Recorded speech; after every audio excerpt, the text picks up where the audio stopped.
大家好，欢迎来到听书学史。这次我想与大家分享一本名叫《在想哭的日子里之人生指南》。你们是否曾经经历过那些让人心痛、想要哭泣的时刻呢？无论是对未来的不安，还是人际关系的烦恼，我们在日常生活中都会遇到许多让我们泪流满面的事情。在这个现代社会里，有些事情是我们无法预料的，却能彻底改变我们的生活。健康的人突然患上癌症，曾经信任的朋友却背叛了我们。这些痛苦的经历都可能发生在我们身上。当我们面对这样的挑战时，我们应该如何应对呢？今天我为大家带来了一本充满了启发和力量的书籍，它教导我们如何从不愉快的经历中重新振作起来。那么，让我们立即开始吧。今天的节目单如下：首先，我们将深入探讨如何在生活中找到幸福，即使不依赖金钱和目标，人生中的挑战和困难仍然无法避免。但当我们陷入无尽的焦虑时，我们需要的是如何应对这些挑战。如果突然面临失业或财务困境，如果自己或家人患上疾病，如果孤身一人面对孤独，我们又该如何勇敢地面对呢？许多人生活在焦虑之中，但我们将在本视频中探讨如何应对这些无法预测的人生挑战和痛苦。接下来，我们将以简单易懂的方式分享如何面对未来的不安，以及如何摆脱烦恼的方法。让我先来总结一下现在的幸福论的要点吧。首先，它告诉我们，幸福只存在于此刻，未来的目标并不重要。为了走出人生的迷茫，我们必须学会珍惜当下，从而找到内心的宁静。其次，它提醒我们，储蓄并不能带来真正的幸福，而真正的幸福是通过花钱去体验生活中的美好，这才是最值得投资的。那么，让我们从现在的幸福论开始，深入探讨幸福只存在于当下的理念。或许你也曾经有过迷茫、找不到人生目标的时候，你是否会陷入沉思，思考自己究竟想要追求什么？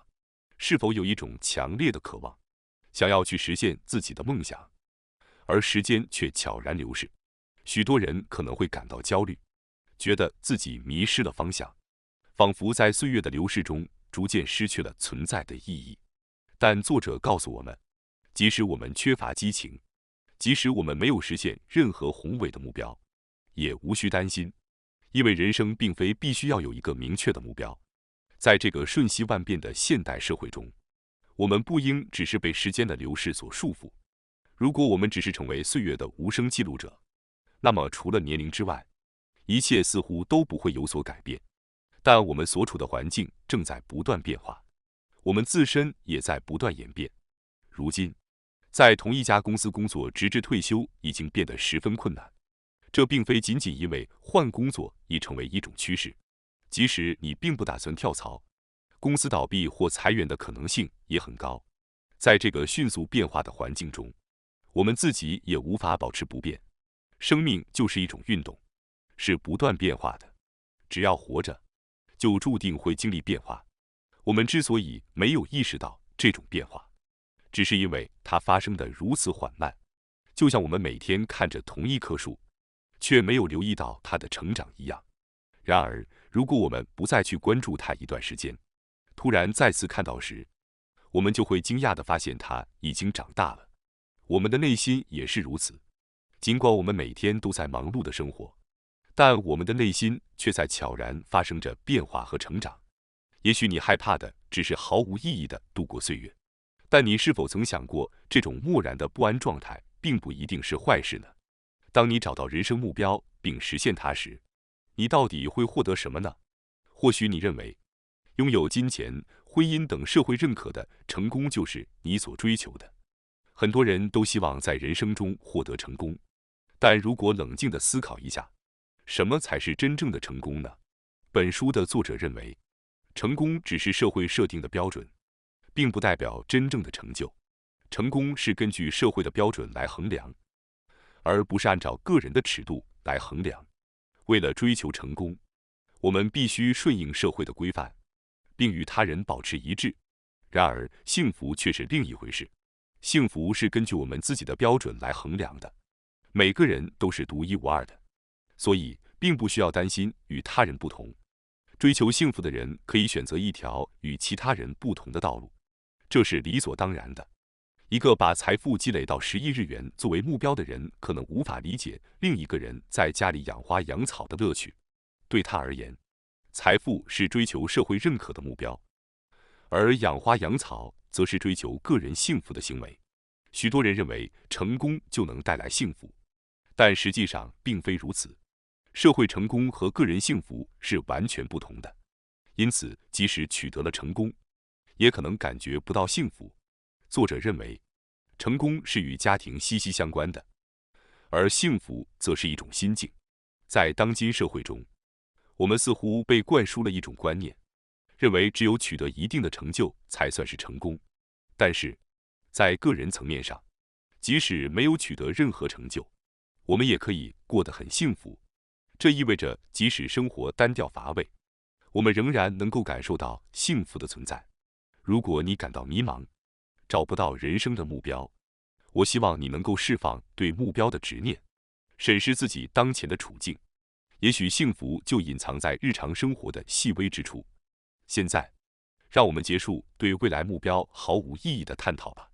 接下来，让我们继续讨论下一个主题：如何消除未来的不安，继续向前迈进。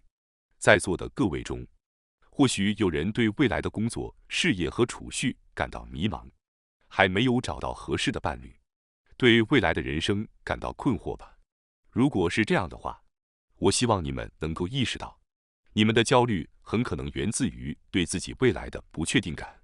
在人生中，每个人都会遇到焦虑和不安的时刻。在这个瞬息万变的时代，谁也无法预知未来的工作和生活会是什么样子，不是吗？即使你终于找到了工作，也无法保证能一直从事到退休。即使你和你深爱的人结婚了，也无法保证你们会一直幸福的生活在一起，不会发生分歧。你们一直以来积攒的养老金，也有可能在你领取时已经消失殆尽。无论你有多少朋友，每个人都无法逃脱孤独死的可能性。一想到这些，焦虑就会不断涌上心头。但是本书的作者却表示，这一切都不必过于担心，不必感到不安。恐惧和焦虑并不一样，因为恐惧是针对明确对象的。比如说，当我们在登山途中遇到森林里的熊时，我们会感到害怕。面对这种恐惧，我们的本能驱使我们想要逃跑，因为在那种情况下，呆呆地站着是非常危险的。因为恐惧有明确的对象，所以一旦熊离开，我们的恐惧也会随之消失。然而，焦虑和恐惧是完全不同的。德国著名哲学家基尔凯斯戈尔在他的著作中提到，焦虑的对象是无形的。这句话非常真实，你不觉得吗？我们感到焦虑，并不是因为有明确的对象，而是一种无形的担忧。回到刚才的熊的例子，如果直面熊才是恐惧的话，那么即使我们没有看到熊，但却一直担心熊会在哪里出现，这种心理状态就是焦虑。当我们感到焦虑时，我们的内心会发生怎样的变化呢？让我们谈一谈这个话题。心理学家阿德勒因其著作《被讨厌的勇气》而广受赞誉。他解释说，当我们感到害怕时，我们会采取自我保护的措施，一只手伸向前方，以防止看到让我们害怕的事情，而另一只手则盖住了眼睛。这句话确实充满了哲学的味道。焦虑的人通常会像阿德勒所说的那样，一边用手保护自己，一边用手遮住眼睛，以免看到可怕的事情。刚才我们提到，当面对恐惧时，我们会出于生存本能而逃跑，但是当面对焦虑时，情况就不同了。焦虑的人往往处于犹豫不决、优柔寡断的状态，不敢直面问题。就像阿德勒所描述的一样，你们中间可能也有人有过这样的经历：一旦陷入焦虑之中，就会在半途中止步，不再面对人生的挑战。那么，当我们陷入焦虑时，该怎么办呢？面对焦虑，我们需要意识到，我们所处的现实并不是无法克服的困境。在人生中，有许多事情只有尝试了才能知晓。你们是否曾经有过在考试前感到焦虑的经历呢？尽管一开始可能会觉得无法战胜，但一旦着手解决，逐渐就会找到解决问题的线索，问题也会变得不那么难以应对。在那种情况下，好像只有不停地努力学习才是解决问题的唯一途径。尽管这样去行动可能最终并没有带来理想的结果，但它会给你们的人生带来积极的影响。因为即使结果不尽如人意，行动的过程也会在你们心中留下痕迹，成为未来的支柱。通过这样的积累，你们可以一次又一次地挑战自己。对于那些担心未来会发生什么的人来说，也许可以这样想：人生因为未知而变得有趣。如果一切都按照自己的计划进行，人生将变得乏味无趣，甚至会让人感到沮丧。一本小说之所以引人入胜，正是因为读者不知道结局。因此，那些被焦虑困扰的人，不妨先行动起来，驯服内心的不安，享受不确定性带来的乐趣，保持积极的心态。现在，让我们结束对未来不安的讨论，继续勇往直前。接下来，让我们探讨如何解决储蓄的问题，因为这是许多人都会面临的挑战。在你们中间，有没有人没有因为钱的问题而感到焦虑呢？我想，可能没有一个人是幸免的。对于我们每个人来说，钱都是一个不得不面对的头疼问题，因此，我们经常会拼命地削减生活费用来储蓄，不是吗？但是，坚持节俭储蓄当然不是一件让人愉快的事情。我们无法去想去的地方，也无法品尝想吃的美食。长期以来，这种牺牲可能会让我们心灵上感到空虚。在这样的生活中，我们还能称之为幸福吗？作者认为，如果我们只是为了储蓄而无法享受现在的生活，那么储蓄就失去了它的意义。我们需要重新审视储蓄的目的是什么。大家是不是正在努力存钱，期待未来过上幸福的生活呢？我已经多次提到，我们真的无法预测未来会发生什么。即使是健康的人，也可能突然失去健康；即使是在优秀的公司工作，公司也可能破产、失去工作。这样的事情随时都可能发生。所以，储蓄确实是为了应对紧急情况而必要的。如果我们为了储蓄而不得不削减日常生活，导致生活变得乏味无趣，那我们究竟为了什么而存钱呢？或许我们已经失去了这个目标的清晰认识。让我在这里向大家传达一个重要的真相：我们人类只有在当下才能找到幸福。回忆过去，或许你会发现许多美好的记忆，让你感到幸福。但如果那些美好的日子依然延续着，那不再是过去的幸福，而是当下的幸福。如果此刻你们感到不幸福，即使回忆过去，也只会让你感到悲伤。怀念过去美好的时光，回顾过去，感受幸福，正是现在幸福的证明。然而，未来充满了未知，只有当你们现在感受到幸福，才能够想象未来的幸福。反之，如果你们对未来感到绝望，那就是现在不幸福的证明。换句话说，无论你们现在是否幸福，都无法保证未来会幸福。因此，即使为了未来的幸福而牺牲当下的幸福去节省金钱，也不能确保未来会变得幸福。这样一想，就会明白，牺牲当下的幸福去攒钱，并不能保证未来会幸福。那我们应该怎么做呢？作者说，现在这一刻，并不是为了未来而准备的时光。人生就像一次旅行，在日常生活中，我们总是设定一些目标，努力去实现。一旦达到目标，就被认为是成功；如果未达成，就被视为失败。但在旅途中，并非如此。旅途总是一次漫无目的的探索之旅。旅途的美妙在于旅程本身，而不在于起点或终点。人生也是一场漫无目的的旅程，我们不必着急。即使由于某种原因无法到达目的地，也并不意味着失败。相反，这样的意外挫折反而可能成为意外的乐趣。人生之旅就是一次无目的的徜徉，即使离目标还有很远的距离，只要享受过程，就已经足够幸福了。你或许能够领悟作者所说的话，现在并非为了实现目标而准备的时刻。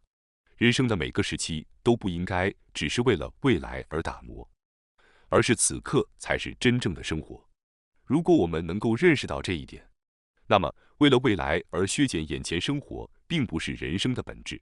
希望那些只顾着节俭和储蓄的人能够意识到眼前的幸福，更多的享受当前的每一刻。接下来，在第2节中，我将会总结人际关系问题的重要性，这与解决人生困境同样至关重要。首先，我们将从解决他人惹恼自己的唯一方法开始。在日常生活中，人际关系问题不可避免地给每个人带来巨大的压力。有些人可能因为害怕被他人讨厌而不敢真正做自己，或许你也有类似的感受吧。对于那些因人际关系压力而变得易怒的人来说，这并不少见。如果我们经常感到愤怒，不仅会影响心情，甚至还会威胁到身体健康。那么，我们要如何才能摆脱这种令人不快的情绪，以平和的心态生活呢？对于那些因为他人而感到愤怒的人来说，首先要认识到一个事实：我们无法改变别人，别人不是为了满足我们的期望而活着，也不会像我们的母亲一样包容我们的情绪。我们不能指望别人为了避免惹怒我们而改变自己的行为。当我们感到愤怒时，实际上是试图用这种情绪来控制他人的行为。但是，由于我们无法按照自己的意愿改变他人，这种做法只会让我们的愤怒更加加剧。所以，那些经常感到愤怒的人需要重新思考一个重要问题：我们真的能够通过愤怒来改变他人的行为吗？请你们设想一下，当你们被别人惹怒时的情景。被责备时，你们会感到害怕，甚至会反思自己的行为。但即使你们因此改变了自己的行为，也不会真正内化下来，因为被惹怒而改变的行为只是暂时的，无法真正改变内心。反过来想想，即使你们生气了，对方也不会因此改变。即使你们通过愤怒让对方停止某种行为，那也只是因为他们害怕你们的愤怒而停止，而并非真正认同停止的行为。因此，他人会重复同样的行为，进而引起你们的不耐烦。心理学家阿德勒曾指出，愤怒是一种疏远人与人之间关系的情绪。当愤怒的人和被惹怒的人之间产生心理上的距离时，即使愤怒的人说的是对的，被惹怒的人也会反感并拒绝接受。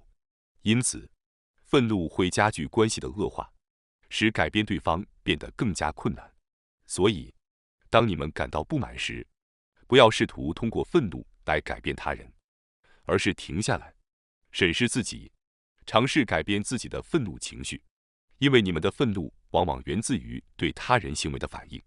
如果想要消除愤怒，就应该不再关注，不要让他们出现在视野中，远离他们的视线。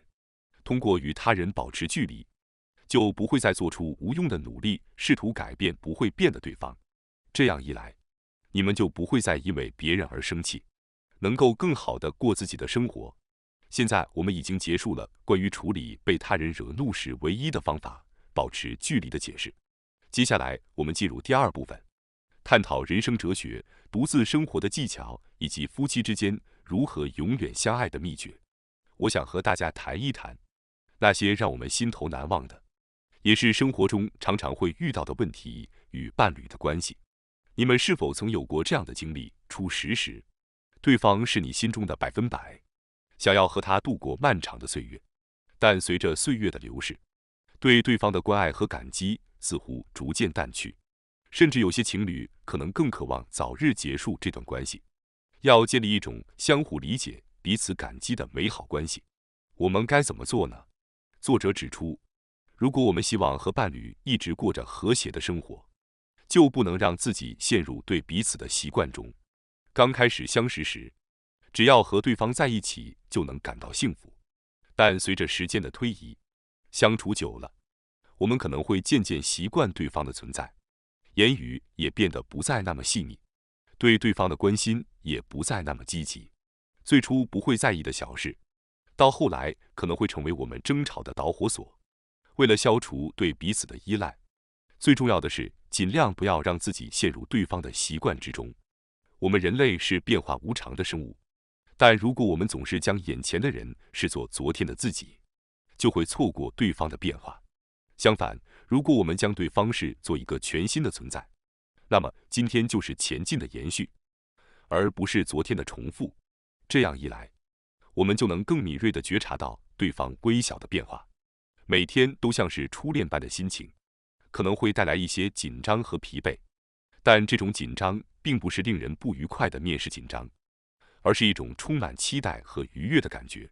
紧张实际上是一种让我们更专注、更敏感的方式。通过这种集中，或许我们会发现对方身上以前未曾注意到的优点。当我们发现对方的优点时，我们会逐渐地产生为对方付出的愿望。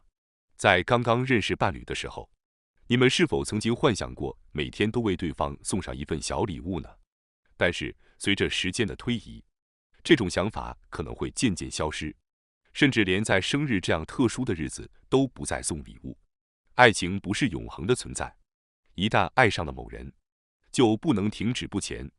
爱需要我们不断的努力和改进。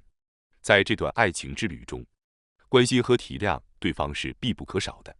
体贴意味着站在对方的角度去关心对方的感受和想法。我们不应该只考虑对方能为我们做些什么，而是应该思考我们能为对方做些什么。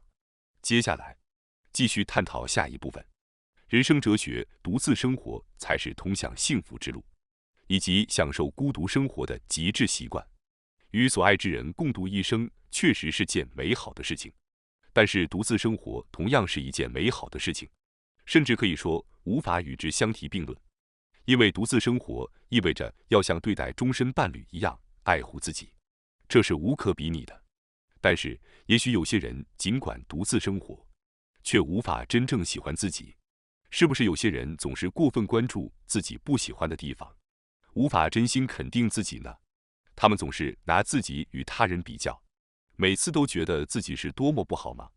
这样的人可能是在用负面的标准来评价自己，而不是根据自己真正的理想形象来评价自己。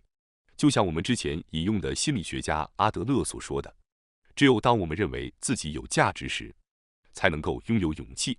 那些相信自己有价值的人，他们能够勇敢地面对生活中的一切挑战；而那些认为自己无法成功的人，则缺乏对工作、爱情和学习的投入。如果不采取行动，就不会有成果；没有成果，就无法增强自信心。作者指出，不能真正喜欢自己，并不是因为自己没有价值，而是因为懒惰。他们觉得勇气是一种麻烦，因此认为自己毫无价值。为什么他们认为勇气如此麻烦呢？因为他们害怕失败的结果。然而，如果你敢于挑战，结果终将出现。有时候，也许会面对令人痛苦的失败，但是，如果我们没有勇气去迎接挑战，就不会有失败，对吧？那种一开始就觉得自己毫无价值而选择放弃的生活方式，实际上是一种相当轻松的方式。那些沉迷于这种轻松生活方式的人，应该如何才能拥有勇气，更加喜欢自己呢？对于那些讨厌自己的人来说，重要的是要认识到他人的评价和自己的价值是完全不同的。就像之前提到的，社会的成功和个人的幸福是两码事。